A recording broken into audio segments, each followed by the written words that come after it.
เอาสบายดีพี่น้องคอยป้าตรวจเอทีน้องๆกูไล่ มีแต่ก้อยช่วงนี้ก้อยดุขนาด เงินลายสิ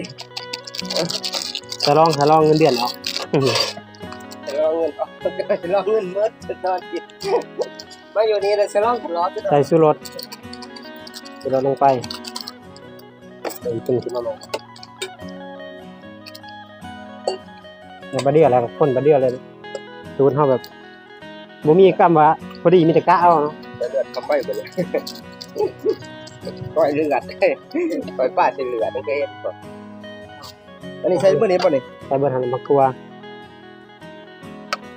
หัวหอมบักชีใบมะกรูด เขาแล้ว หัวคั่วกระยัง เจ้าได้ทำงานน้อย คั่วใหม่ๆเขาไฟไหม ไปแล้วจะปัญหาเอาแล้ว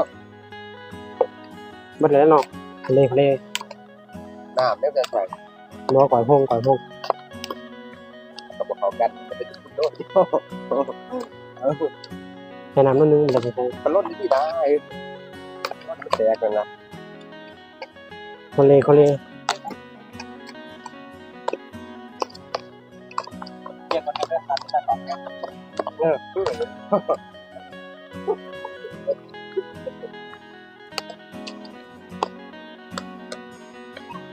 นะเลยที่มันพัดนะน้ำมันหล่น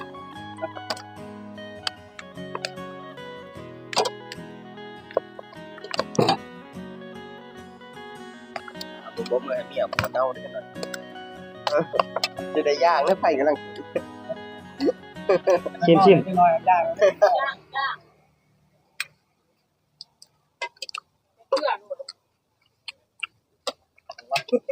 ไอ้อยู่แบบนี้จะเมาเพิ่น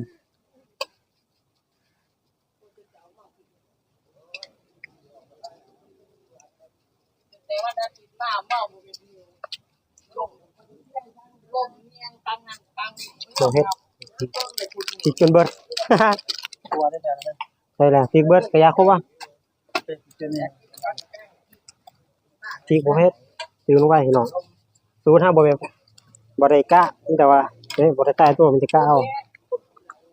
ใส่แล้วก็ชิมมันแซ่บก็คือ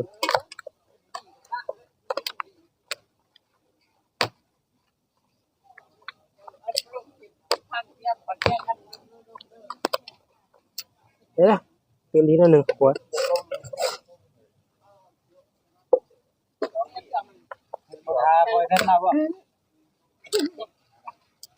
โอ้ยเหี้ย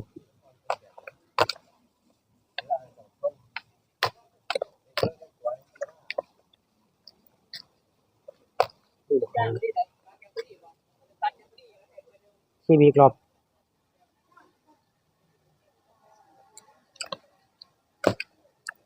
ครับอ่ะพี่น้องแซ่บๆขอยป่าตบป่าขี่ป่าโอ้มีแต่ป่านี่นูป่าเด้อมื้อนี้ผักกับผักแกน เขาให้กัน มักพริกมักแป้งข้าวเหนียวเหี่ยวมาว่าแซ่บ ป้ากินน้ำเหลือมะนาว แค่